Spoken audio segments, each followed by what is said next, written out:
Work for us or do we work for the government? Tonight, what if the Constitution no longer applied?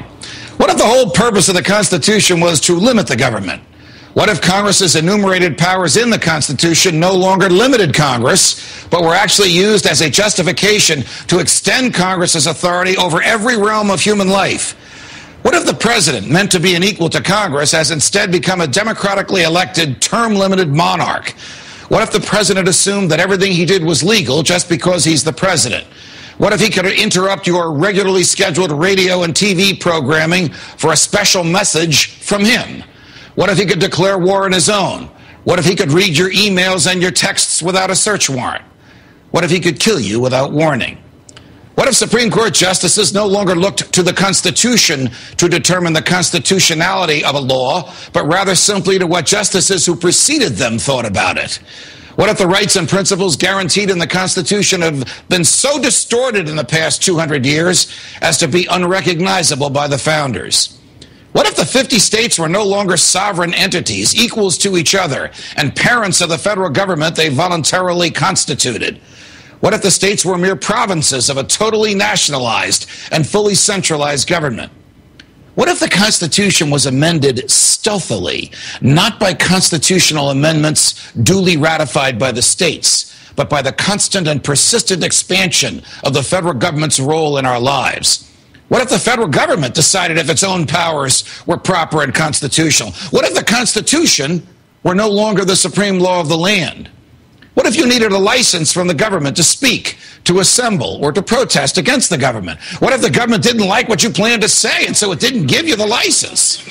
What if the right to keep and bear arms only applied to the government? What if posse comitatus, the federal law that prohibits our military from occupying our streets, were no longer in effect? What if the government considered the military an adequate dispenser of domestic law enforcement? What if cops looked and acted like troops and you couldn't distinguish the military from the police? What if you were not secure in your person, in your papers, and in your property? What if federal agents could write their own search warrants in defiance of the Constitution?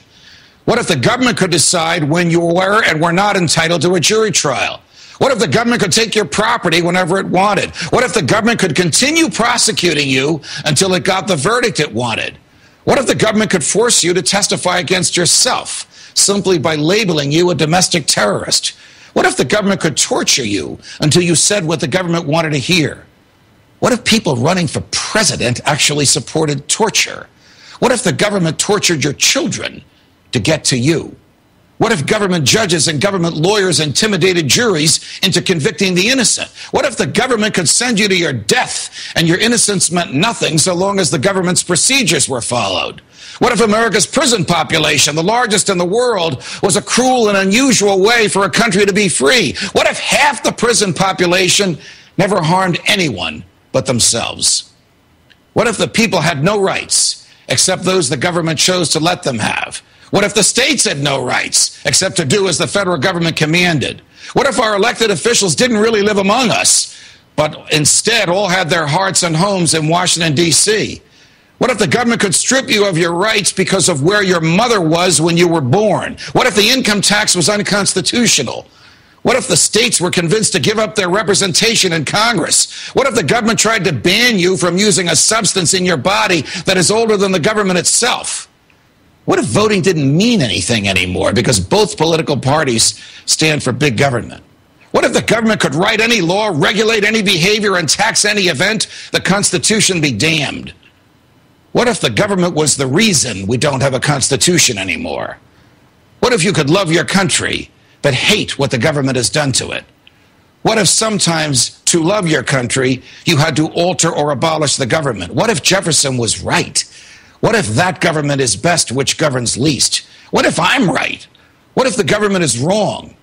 What if it is dangerous to be right when the government is wrong? What if it is better to perish fighting for freedom than to live as a slave? What if freedom's greatest hour of danger is now? Alert from iPhoto. Delete photos.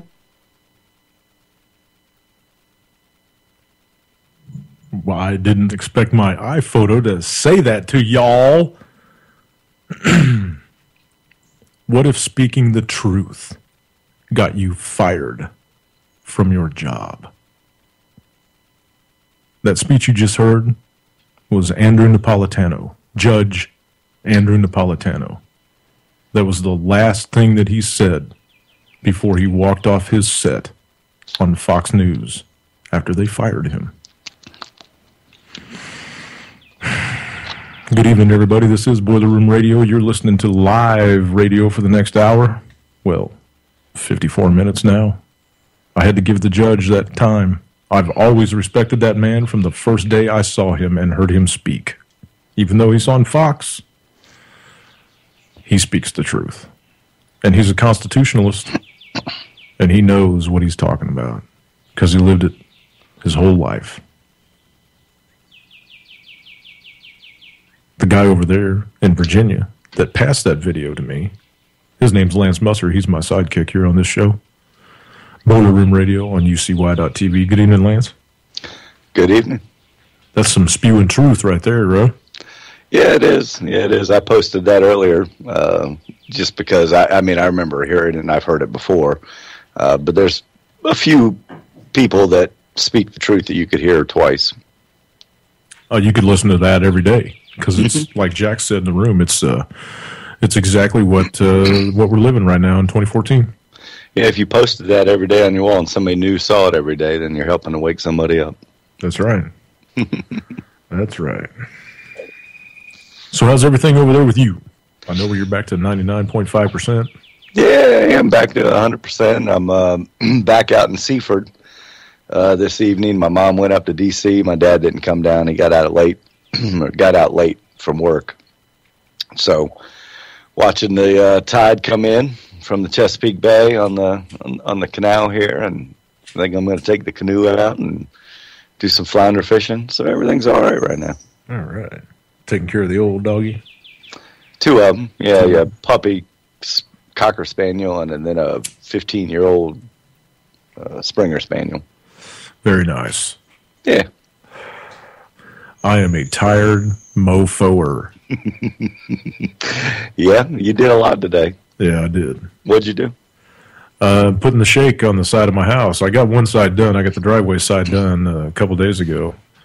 And just decided to jump out there and get at it again today. So put up the scaffolding and, the walkboard between the ladders and started pounding shingles, man. I bet I've driven 30 pounds of nails already. Doing cuts and stuff. But it was like 100 degrees all day. From about 10 o'clock this morning, it broke 90. And, man, it was just sun beating down on top of my head. Oh, my God, I'm tired, man. I can't believe how tired I am. I must be getting old or something. You texted me how hot it was there, and I said, yeah, it was 82 degrees here with about a 10-mile-an-hour wind today. It was beautiful. Yeah. I think I sent you back a finger. Yeah, I think you did, yeah. And speaking of fingering, what's going on Wall Street? They seem to be fingering everybody. Market hadn't crashed yet, still being manipulated. Still being manipulated, okay. What do you have for stories? What is fiat currency and what is money? Money would be gold and silver and tangible goods, stuff with value that has had value from its inception. And I think fiat currency would be everything else. Yeah. It's important for you to know these things because as long as you don't know them, you can be manipulated by those who do not have your interest or that of America at heart. Like the government and the banks? Yeah, we get into that. Hopefully you realize the reason the United States is in such dire economic straits is largely because the people of America have enabled corruption at high levels. We, the people, did not take our responsibilities as a free society seriously and preferred television and other forms of entertainment to learning what we need to know to make sure that those we elect represent us are doing their job rather than stealing from us. Wah, wah. And that's so true. First, the traditional definition of fiat currency. It's a paper currency with no worth unless backed by something with a defined value, like precious metals. Mm-hmm. Paper currency that is not backed by something of value is worthless. I disagree with the traditional definition. But it's backed by the full faith and credit of the United States government. Actually, you're going to see it's backed by more than that. I disagree with the traditional definition. And General Electric. And No, hold on. Because the currency of the United States and other nations, too, is backed by the taxpayer. Oh, yeah, as long as taxpayers... straw man. As long as taxpayers can be put in prison for not paying their taxes, paper currency is backed by the tyrannical threat of government actions against taxpayers.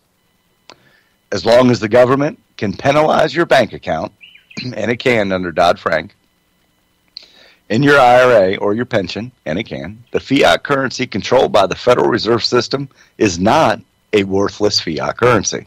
It has value as long as the government is allowed to exercise tyranny to support the currency. Through Raytheon and General Electric.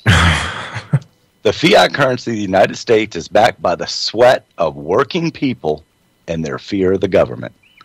To me, that is more precious than gold. Sad, but precious. Fiat currency, or money, as it's called in almost every nation in the world, can best be defined as a fungible replacement for your labor. Fungible means the ability to mix one thing with other like items, like all $1 bills look the same. You can't tell the difference between a dollar bill that belongs to Buffett or George Soros or Joe Sixpack. They all look alike. Money's the same. It's fungible. It can be mixed with other items that look exactly the same. Currency is a fungible replacement for your labor. The word replacement is pretty easy to understand. To replace something means to use one thing instead of another. Money is a replacement for your labor and makes it possible to evaluate the worth of non-liquid assets.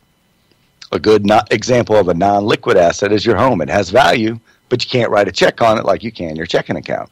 You can't write a check on the basis of all your hard work either. Your labor has to be changed into dollars or Federal Reserve notes, either by the marketplace or by an employer who writes you a paycheck after you labor for so many hours.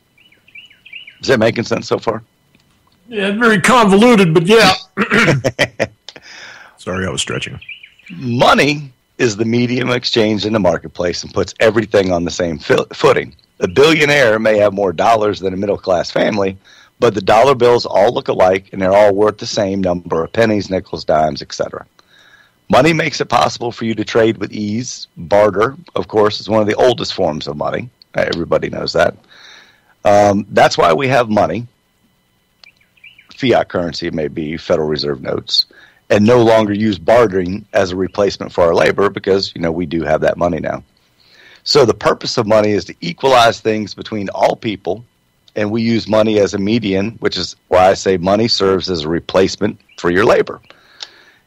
In much of the world, including the United States, regulations and legislation make it possible for your money to be confiscated or lost. How many times have we talked about that? Lots. Most people are aware of what happened to the bank customers in Cyprus just last year, and a fee was levied against deposit accounts in all the banks to pay the nation's debts. And they're doing it in France and Germany and Italy. The United States currently has a debt of $18 trillion, and the same thing can happen here, and under Dodd-Frank, it would be lawful. Under America's new banking laws, in Canada and other nations too, if your bank fails because of investments it made, current law has said the bank must use your money, your deposit dollars, to pay your bank's bad investment debt. I'm not sure if you knew that. Which would mean no more bailouts. Bail-ins. So yes, I'm saying the bank can use your deposits to pay its debts because you are defined as an unsecured creditor when you make your deposit. Read your paperwork. Okie dokie. That's a scary story. Where'd you find that at? Crypt Keeper give it to you? Veterans Today. Nice. Going to drop that in chat for everybody? Sure. Because it goes on much longer. Yes. And it is in depth, explaining the two of them. But pure and simple, it has value because we perceive it to have value. And we're scared as long as we're paying taxes, the government has our money. Gooberman.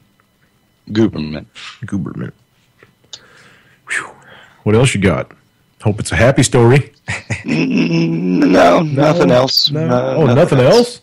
You only got one story today. Hold on. Happy story. Okay. Well, that was a little bit longer, and you did that video. Yeah. There is good news if you live in Massachusetts. Okay. I don't, but shoot. Drive around with marijuana in your car, you're in luck.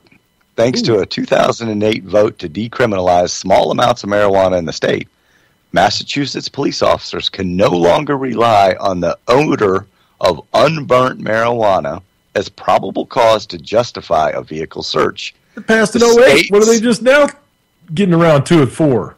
Well, because that is small amounts. So if they smell it and you've got a pound, you're busted. Okay, I got you. So it's an ounce or less. Or so they can still toss your car. They just hope they only find. Oh yeah, absolutely.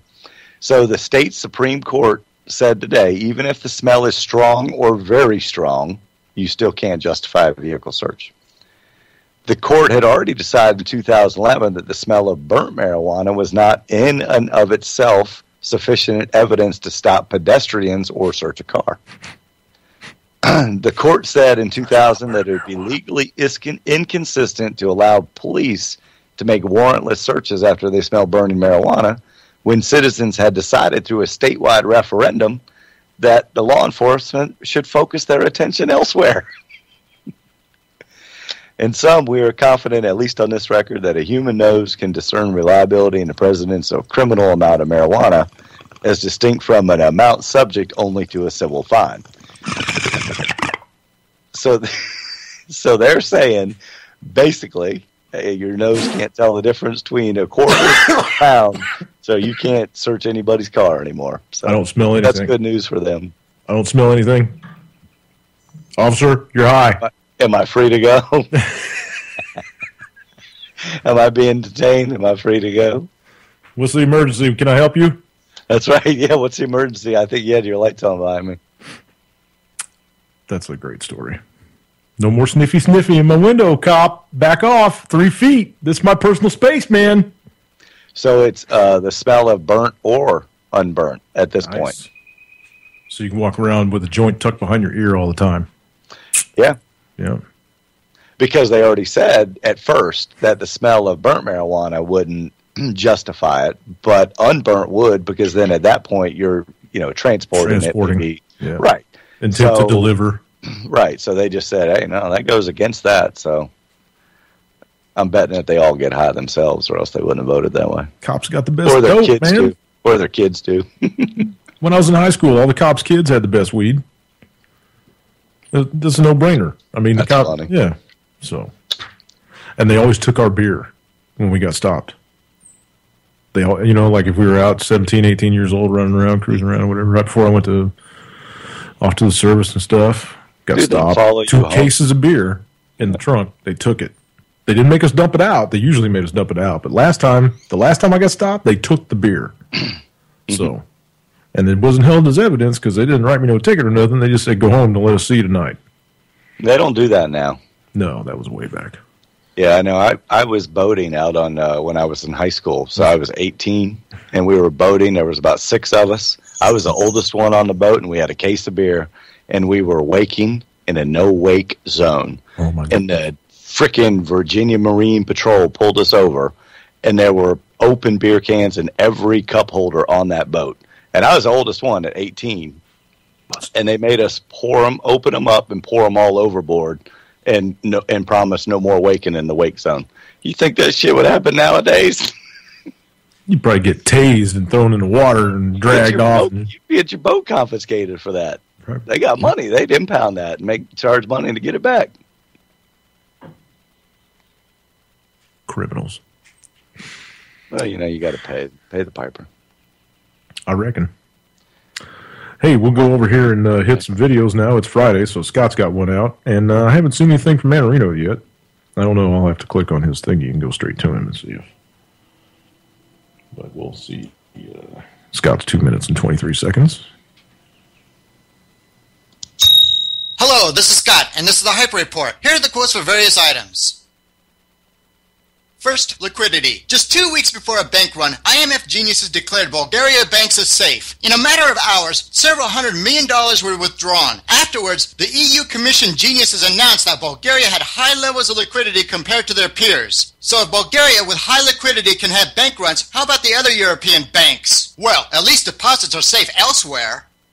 Next, deposits. In a precursor of what is coming to the U.S. in the near future, the Spanish government will begin a blanket tax of 0.03% on all bank deposits. In Germany, the government approved plans to force creditors, depositors included, in propping up struggling banks across Europe with bail-ins. It appears the other shoe is about to drop, but at least the U.S. has the world's largest banks. Next, top world banks. A list of the world's 100 largest banks is out, and the U.S. can only claim one bank in the top 10, and that is J.P. Morgan in the 5th spot. China has the top 4 biggest banks, at least until China's housing bubble bursts. Speaking of bubbles. Next, bubbles. From the stock market, government debt, corporate bonds, and derivatives bubbles, it is fairly easy to see what is going to happen. It is not a question of if, but when. Thus, one should prepare accordingly, then, if possible, invest wisely in items that do not appear to be in a bubble. Next, double-digit rate increase. Most state health insurance rates for 2015 are scheduled to increase by double-digit percentages just before the midterm elections. Needless to say, those who supported Obama are not feeling a thrill up their leg right now. White House officials hope to strong-arm state agencies to hold back those rate increases until after the midterms because the last thing they need is for facts coming out before the elections. Next, even they're shocked. How bad must it be when an MSNBC panel has slammed Hillary Clinton about her laughter at getting a child rapist off on a technicality? What difference at this point does it make? Next, radar evasion. By 2021, Russians plan to have deployed radar-evading nukes. Will it deploy chaff countermeasures to master warheads that may be possibly coated with radar-absorbent material? Hopefully, we will not see. Finally, please prepare now for the escalating economic and social unrest. Good day. 2 comments on that one from me. Banco, what the hell did I tell you yesterday, Lance? What went insolvent? The biggest bank in Portugal went insolvent yesterday. What was the name of it? Banco Sorapal or something like that? Lance, where'd you go? Lance. Sorry, I was on mute, dude. Oh. Yeah, it was Bank of Portugal. I don't remember the exact name. Yeah, something. They went insolvent yesterday. Yep. And that's not just a one-time thing, y'all. They've got this thing called... oh, shit. I'm going to have to go over here and look at what I wrote to you. Get back up here. Banco Santos is the name of the bank. Mm-hmm. And they have a thing called a credit default swap now that's in effect. And it goes from bank to bank to bank to bank to bank to bank to bank. So if one goes insolvent, then all of its debt gets rolled over onto other banks that are in its credit default swap thingy. So it's not just going to take down Banco's, what the hell did I say it was? Santos? Santos. Yeah, Banco Santos. It's not just going to take out that bank. It's going to probably take out 10 other ones. So... hold on to your bootstraps, folks. I mean, this is like, I don't know, the tip of the toe of the shoe falling. Bail-ins are coming. This is coming to the U.S., too. I mean, so many people have said before, I mean, you wouldn't be able to fathom it because it's never happened before. So there's not a barometer that you're even going to be able to use to predict what's going to happen. Or when it's coming. Right? I mean, it just could happen overnight. The Fed controls that. I mean, that's why you were pretty, strong on your feelings for the October area, because then that's when their quantitative easing stops. And like we talked about before, the government can't take the blame. So it has to be after the quantitative easing so they can say, see, it wasn't that, Yeah, but right before the November elections, man, that'd be a bad time to have everything go crashing.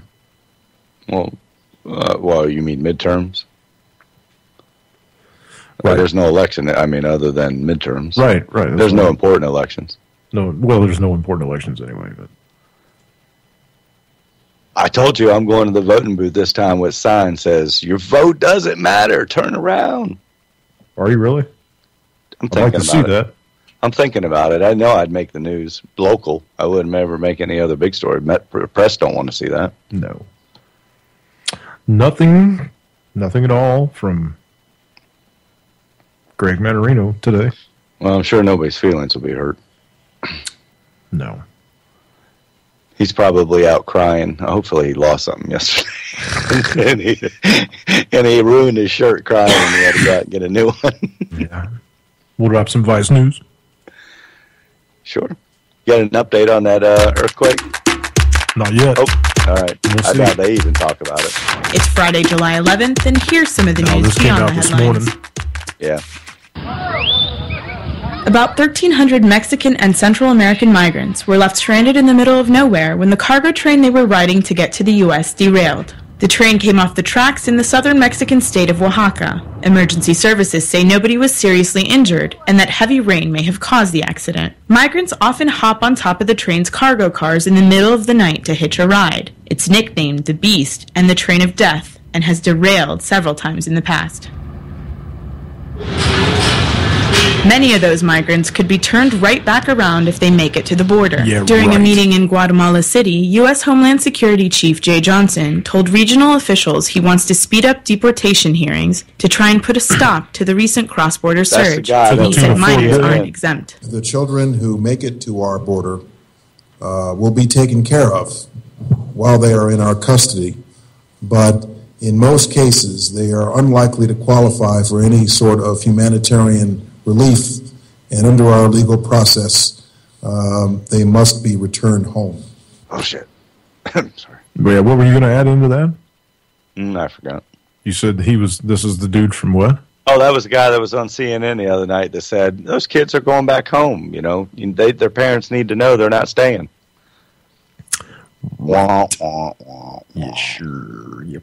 The U.S. is spending tens of millions of dollars to boost border security and support repatriation and reintegration programs for Central American citizens who are sent back home. A drought-stricken city in the state of Texas is improvising to get its residents clean drinking water. Wichita Falls has launched a 6-month program to recycle treated wastewater to increase the drinking supply. The city has started to send millions of gallons of sewage water through a 12-mile pipeline to a treatment plant for further purification. A Polish company is producing a new line of assault rifles and handguns to adapt to the rapidly changing landscape of modern warfare. Manufacturer Luchnik is making guns that users can modify from sniper to assault rifle. It says the feature is particularly handy in urban settings. Poland's military will be the first test subjects, replacing Russian AK-47s with the more compact weapons, which are called modular small arms systems. The company says it hopes to soon expand to civilian markets, including the U.S.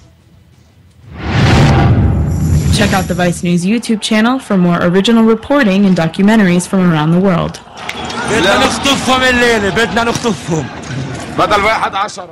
What'd he say? What'd that guy say? Hello, Tom. Tree bark falafel. I'll take fries with that. Would you buy a Polish weapon? Yeah. Would you? I mean, they showed a couple of them on there, the handgun and the rifle. They're pretty good looking guns.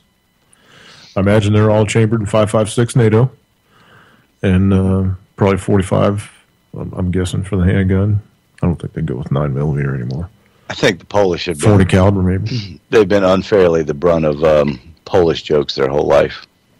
Yeah, there's some very ingenious people over there. Yes, they are. Like the Scandinavians. They always get a bad rap, too. I am going to sit down for the second half hour of this show. Man, my calves are killing me, man. You stand on a ladder all the goddamn day, and whew, man, I'm telling you what. Sun beating down. I bet I sweated 5 gallons of water. I was drinking it just as fast as I was sweating it out, man. It was ridiculously hot today. Yeah, at least you had some help. Yeah. Jason's pretty good at running the saw. Got to have a cutter. Mm-hmm. Whew.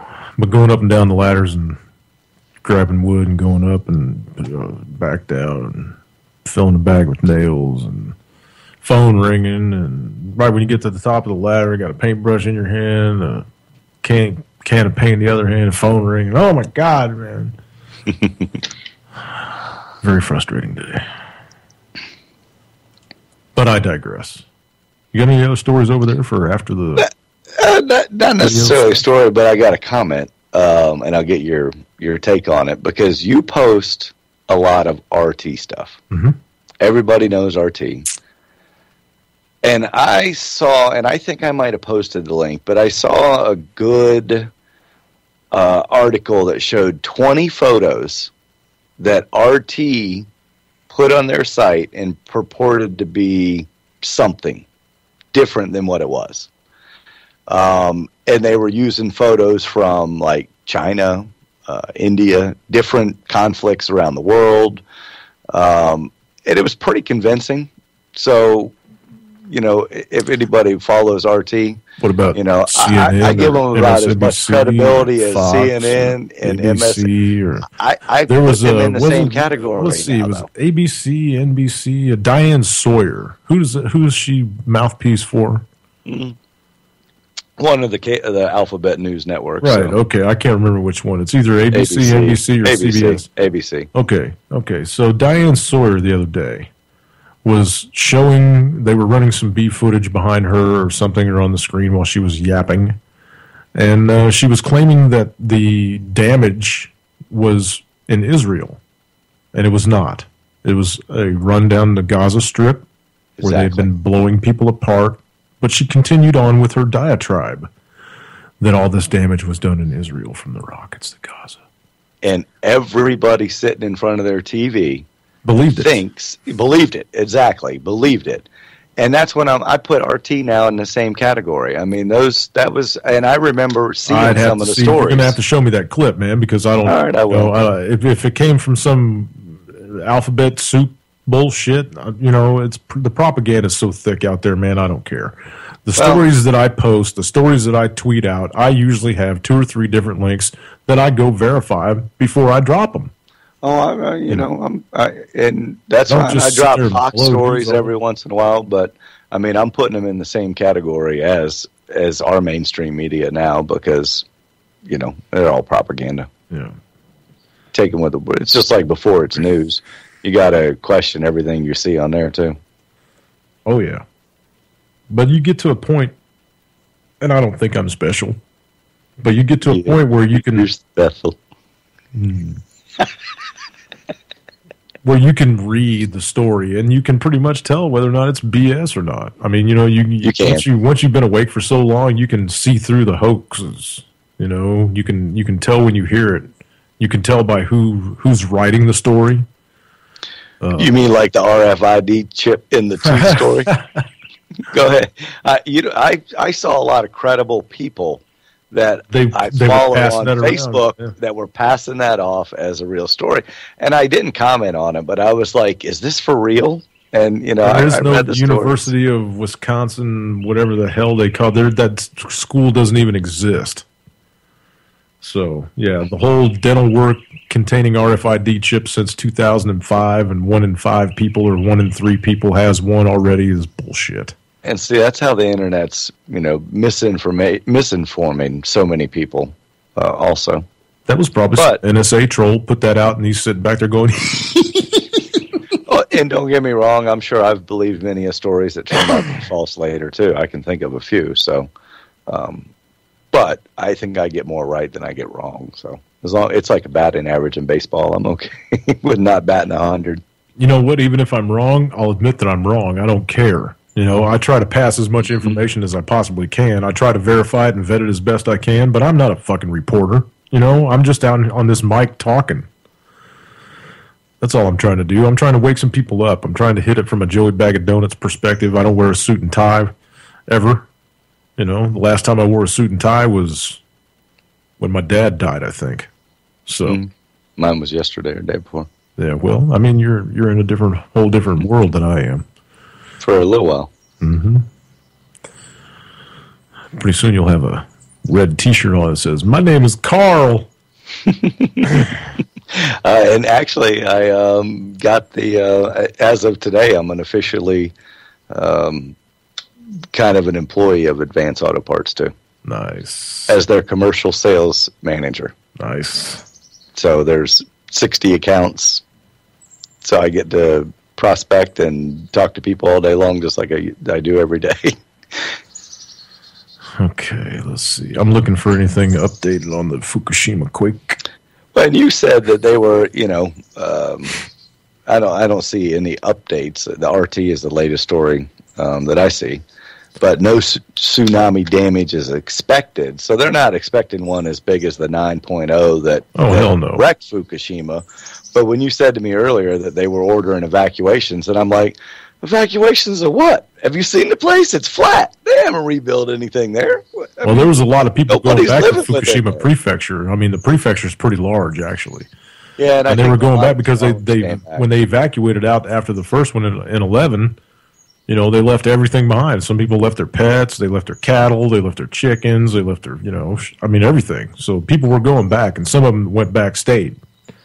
And the cops were like, or the government was like, well, fucking just let them stay. So, but anyway, here's the RT write-up. What's that? They'll be our test subjects. Oh, yeah. But here's the RT write-up. In case anybody didn't hear, there was a 6.8 off the coast of Fukushima today. Let's see. Epicenter located 129 kilometers from the city name of Nami in Fukushima Prefecture, USGS reported. The quake was centered at a depth of about 10 kilometers. That's very shallow. According to the Japan Meteorological Agency, tsunami advisories were issued for Fukushima Prefecture as well as for nearby Iwate and Miyagi. But they were lifted 2 hours later, like you said. The quake triggered a small tsunami of 20 centimeters, so there was one. And other locations in northwest Japan, no damage was reported. There were no reports of abnormalities at Fukushima 1 nuclear plant following the quake. The city of Nami, located in the southern part of Hamadori coastal region of Fukushima Prefecture, the epicenter was also located 131 kilometers away from Iwaki. The marine threat has also been issued. Strong currents are expected to continue. Do not get in the sea or approach the coast until the advisory is cleared, the agency said. Though there might be slight sea level changes in coastal regions, no tsunami damage is expected. So there you go. Thank God it wasn't an 8 or a 7.5 or an 8.5 or a... Because, the order of magnitude, I mean, when it goes from a 7 to an 8 is the change. I mean, it's by a factor of whatever, as far as damage. 7 quake, not so bad. 8 quake, pretty bad. 9 quake, holy shit. Yeah, look what the last one did. Yeah. I'll never, getting the footage, the vision of that wave going across that entire countryside, just swallowing everything in its path, I can't get that out of my mind, man. Every time somebody says Fukushima, that's what pops into my mind is that wave just, that was enormous amount of water. And we've seen so many. I mean, we pass footage back and forth, you and I, from YouTube. Holy crap, look at this one. Holy crap, look at this one. It's just amazing. All right. You got any stories at all over there, or are you just kind of sitting back chilling? No. I'll bring up the immigration thing if you want, or even the Israel thing. I got one of each, actually. Ooh, holy cow, Israel. You want me to? Okay. Go ahead. Hit that one. Netanyahu calls out Team Obama and said Israel will never give up the West Bank. Citing John Kerry by name, the Prime Minister says he knows best about keeping Israel safe and won't allow the West Bank to become another 20 Gazas. On the 4th day of Operation Protective Edge, Prime Minister Benjamin Netanyahu issued a strong and sternly open rebuke to John Kerry, Barack Obama, and anyone else who would seek to pressure Israel to relinquish control over the West Bank. Did he whip out his Sharpie and his little bomb thingy? At present, we have a problem with the territory called Gaza, but he noted that the West Bank is 20 times the size of Gaza and vows that he was not prepared to create another 20 in the West Bank. I think the Israeli people understand now that I always say there cannot be a situation under any agreement where we relinquish security control of the territory west of the River Jordan. So basically, he cited John Kerry and the U.S. Security Advisor, General John Allen. Back the hell up. We live here. I live here. I know what we need to ensure the security of Israel's people. And those are big words. Yeah, they are. Coming from a little fat guy. That we give all their money to. Yeah. They got nuclear weapons now, at their disposal. So they think they got, like, all the bullets in the gun they need, right? Mm. That's why I say almost every time we talk about Palestine, because that's actually what Israel is Palestine.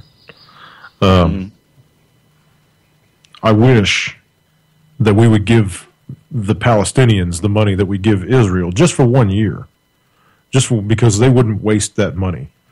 They would take that money and they would develop a defense force that could do what needs to be done.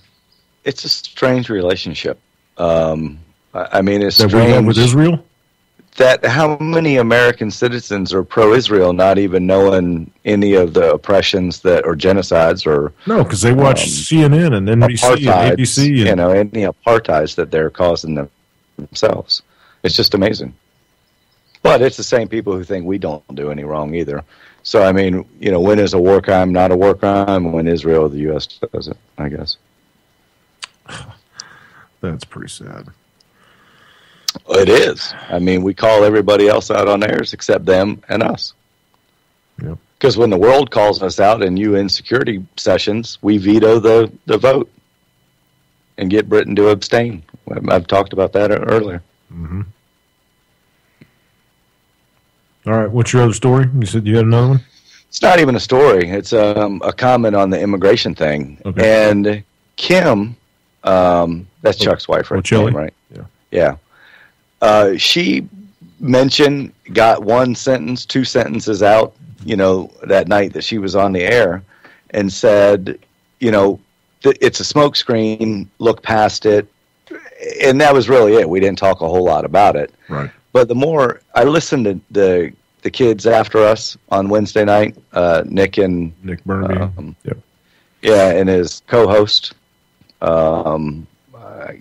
the name escapes me, but good kids. Yeah, good kids. DB, good kids, and they touched on the immigration issue just like we did in the hour after hours, and both of them were just like, people, don't even worry about this. These people have been coming across for years, just like Tech was saying, or Hecty, whoever came on with us, and it's a smokescreen. Don't even they were passionate about it. Don't even freaking worry about this, because this is what's in all the news right now. So what the hell is going on somewhere else that they're trying to divert our attention from? Both of them were strong on that point, that the immigration thing or refugee thing was just the collapse of the dollar. It's a big smokescreen, and both of them were, pretty passionate about that fact. And the more I got to thinking about it, Kim had actually mentioned it, before I ever heard them say it. And I was like, you know what? What is going on? I'm trying to find it. I'm trying to look elsewhere, because that's what everybody's talking about, or at least it's kind of died down now. But last week, that was all anybody was talking about on social media. You're right. We talked about it this week, actually. Yeah. So, yeah, we talked about it for, a half hour. So, and other hosts talked about it. It's all in social media. And, it isn't an overly big deal when you think about it. So what is the distraction? What is the real, what are they distracting us from? Rat bastards. Evil, sadistic. Like Hillary Clinton. You mentioned her, or Scott mentioned her in the 2 o'clock. And I'm telling you, this woman, how sadistic do you have to be to run for president knowing that over half of the country fucking hates your guts and would piss on you? It wouldn't even piss on you if you were on fire.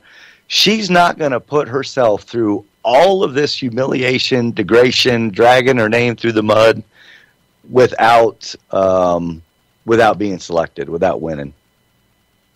I don't know, man. Jeb's supposed to be running neck and neck with her now. I just don't believe it, that she would, if she runs, there's no way that she'd put herself through that unless they had already said, just like Obama, that they had already said, all right, this is our person. We're going to get America rallying for the first woman president now. so we can divert their attention from something else. But I still stick with King Bronco's Obama. the first woman president, man. I still stick with King Obama, though, because if martial law ever gets declared, elections are null and void. Barack Obama's a criminal. He'll never be a king. Well, he's no more of a criminal than every other president that's preceded him, minus Except a few Washington. of them. Minus a few of them. That's why I threw that in there, minus a few of them. But he's no different. Well, I think everybody since Washington has been an egomaniac because they all wanted to be president. Washington didn't. He said no about 16 times before he finally said yes. He said, I'm coming up there for one term, and that's it. And that's what he did. You know, everybody else that ran after him, they wanted to be the president. They wanted to be king. They wanted to be the master. And I think they're all a bunch of fucking egomaniacs. So, that's just the way I see it. I might be wrong, but I doubt it. Hey. I got some. No, I got something now. Shut your pie hole. Gave you the last two stories. My turn. No, I just want, you can play something if you run out of, it's a good one. Oh, okay. Drop. I'm dropping it. Yeah, I'm dropping it. This is out of Livingston, Illinois today, everybody. Actually, yesterday, I think, is when it happened. Let me check. Let me back up here and check. Yeah, yesterday. Homeland Security, the U.S. Customs and Border Patrol, and other agencies, police agencies, swarmed Livingston, Illinois. They all parked in a field of a grade school. The peacefulness of the town of 850 people, tiny, was broken by all the excitement. The law officers would not comment about their operation, even to the school superintendent, and they were using the school district's land. The site became an immediate attraction for citizens who say the officers were hospitable, inviting the kids over to check out the helicopters up close. A spokesman in the U.S. Attorney's Office said he cannot confirm or deny anything about an ongoing investigation. However, we would learn more about this case on Friday. There was no update to this yet, so I don't think they've learned anything. There is a video to go along with this, and I'm sure that the reporter is going to say everything that I just said, so I don't know if I'll play it or not. Otherwise, all you're going to hear is choppers flying around in the background stuff. But supposedly, what I got from one other story that I caught on this, there was a raid on a house somewhere outside of Livingston, out in the rural community, in the cornfields and whatnot. And 10 squad cars were at that location. I don't know what else happened after that, but these FBI and Border Patrol and U.S. Customs and all these other cats that were flying in these choppers and rolling up in their MRAPs were called as backup. So they decided to land in this little town and shake everybody's tree. Kind of strange. Makes you wonder who this cat was out in the middle of the corn and what he was doing and why ICE and U.S. Customs and Border Patrol wanted to invade his home. Any comments, Lance? He probably just had an overdue library book, and they were practicing. Could be. Or a meth lab, or making a bomb. Yeah, it depends on what that library book was. You know, if it was the Anarchist Cookbook or something, they might have really wanted that back. Or developing a virus way out in the middle of nowhere. Harvesting it, getting ready to plant it. And poking it into corn? Messing with corn DNA or something? Yeah, he might have been some kind of sicko doing that stuff. Yeah, they got enough sickos already doing that legally. Oh, man, what else? Oh, did you see this one? This, I mean, you were commenting about all the RT stuff, and I didn't see this on any kind of mainstream thing, so... I clicked on the wrong thingy. Let me click on that thingy. The Marine Corps testing a massive new amphibious assault vehicle. Did you hear about this? Yes, it's in that Pacific Rim event that China is participating with us in Hawaii right now. Exactly. Yep. The Marine Corps is testing a new amphibious landing vehicle which dwarfs its current hydrofoil lander and will be able to land multiple battle tanks at once. Now, I don't know if anybody's seen an LCAC, The landing craft air cushion, the big hydrofoils that they use to land these Marines, but those things are ginormous. And for this thing to say that it dwarfs it, holy shnikes. And it's cheaper. How big is that? And it's cheaper. Oh, sure, yeah, I'm sure. I'm sure when they go to build the full size one, it's going to be a lot cheaper. Yeah, sure. They said it is. Yep, well, yeah. Yep. Okay. Anyway, the U.S. Marines currently deploy heavy equipment and personnel using the Landing Craft Air Cushion, or LCAC, as I mentioned before. Those landers have been in service since the mid-'80s and have allowed American armed forces to launch amphibious assaults from up to 86 nautical miles away. That's a long distance to ride on one of them bad boys. The next generation of amphibious lander is now being put through its motions by the Marines, dubbed the Ultra Heavy Lift Amphibious Connector, or UHAC. The new lander seeks to replace the LCAC by offering almost 3 times the payload, topping out at 190 tons. In addition to greater hauling capacity, the UHAC will also increase launch range to some 200 nautical miles and will be able to carry 3 main battle tanks ashore, each weighing some 60 tons.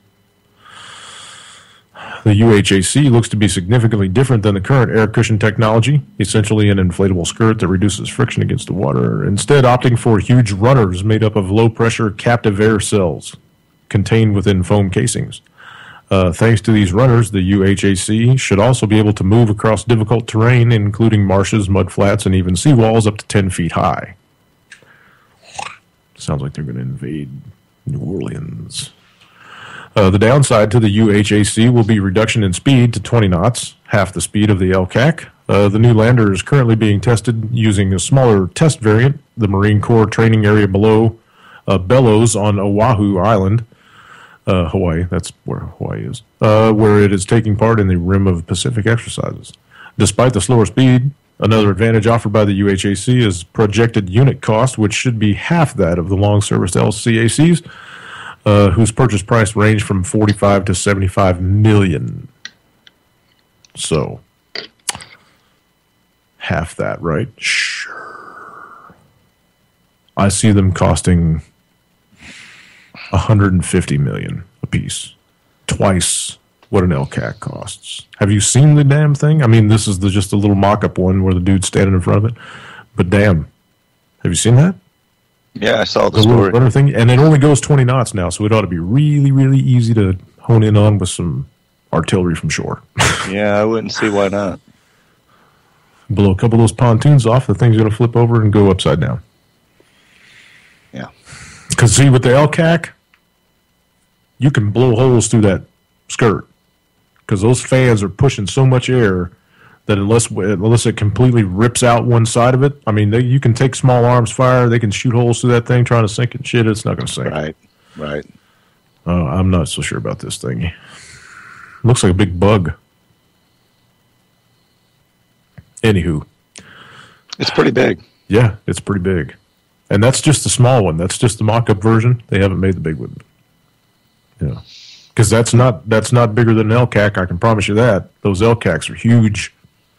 They're huge. Right. You can find video of them on YouTube, people, if you want to go see one. Sometimes they pull them up on shore right down the beach from where people are sunbathing and shit and scare the crap out of people.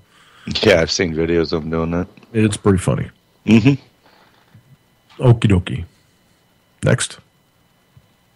You got anything? Come on, we got 3 or 4 minutes to fill. I dropped you that link, but you probably need 4 minutes. I can't remember how long the video is, but we'll need to play it for Monday because it's actually a senator that's on our side. You know, me and you and everybody listening. I mean, he's bucking for votes, dude. Well, you know, he's putting his neck out there, and it's almost like the same thing that the judge was saying. You know, we don't need these laws. This goes against the Constitution, yada, yada, yada. And he goes on for a couple minutes of it. But, you know, at least we've got people in there that are trying to fight for us. Mm-hmm. And it's encouraging to see. I mean, it's like getting a good cop story every once in a while. You know, doesn't restore your faith in the cops, but it makes you feel good about them for a little while. Yeah. I was going to drop this on Went. Is that Carl? Yeah. Knock it off out there. I'm talking. I was going to drop this on Wednesday, but I didn't get around to it. The North Dakota pipeline has hemorrhaged about 1 million gallons of oil drilling salt water into the ground of a native Indian reservation, with some of the byproducts suspected to have leaked into a lake that provides drinking water to this reservation. 1 million gallons of oil drilling salt water. What's oil drilling salt water? That's fracking fluid? That's way up there. Yeah, way up there. North Dakota, where people don't give a shit about anybody. The spill of a toxic byproduct of oil and natural gas production at the Fort Berthold Indian Reservation was discovered on Tuesday. The cleanup is expected to last for weeks. When are we going to be done with this shit, man? You know what I mean? Never. You got too many. There's too much money in it for somebody. We have to shift, dude. We have to shift to the 5th. Quick. Yeah. Because I full on believe that the other world that sits right next to ours going around, it's just like this one, you know, I mean, the multiverse, doesn't have all these pipelines and shit running through it, man. There's no nuke plants on that one. There's no, I mean, it's all natural. I know. I try to figure it out every day, you know, what life's all about and everything else. And I'm just like, I look around going, this can't be why we're here. This can't be. Yeah, we're here to make plastic for the earth. Yeah, I'm like, this can't be why we're here. There's got to be another purpose. That's what Carlin said. Remember that? Why am I here? Plastic. The earth wanted plastic, so it made us, so we could make plastic. Okay. It's like 60 seconds ticking away, man. I don't know. I feel like there's one more stair left in the staircase, you know? You ever had that feeling? Oh, yeah. When you're going up or going down, there's got to be one more. Ka-thunk. I hope everybody has a great weekend and gets to grill out and hang out with family and friends and love everybody they love and ignore everybody they don't. That's right. That's Make what it's all about. Smile. Make somebody smile over the weekend. Stay tuned for Turboville's replay from Monday's show. It ought to be a good one. He always has a good one. I didn't listen to it Monday. I might hang out and listen to it tonight. I need to start bringing up my $20 of canned goods, too. I think it's getting important again. Yeah. Go ahead and start stocking up on them canned goods again. And then we got the new show. The new show on after Turboville. Let me jump over here and see if I can find it. United Front Radio. That's what I thought it was. So hang out for that one, y'all. And then Levon's back live for Anti-Media Radio after that. So we got a full schedule left after me. Don't give up. UCY.TV. Peace, everybody. Have a good weekend. Love you, Lance. Peace.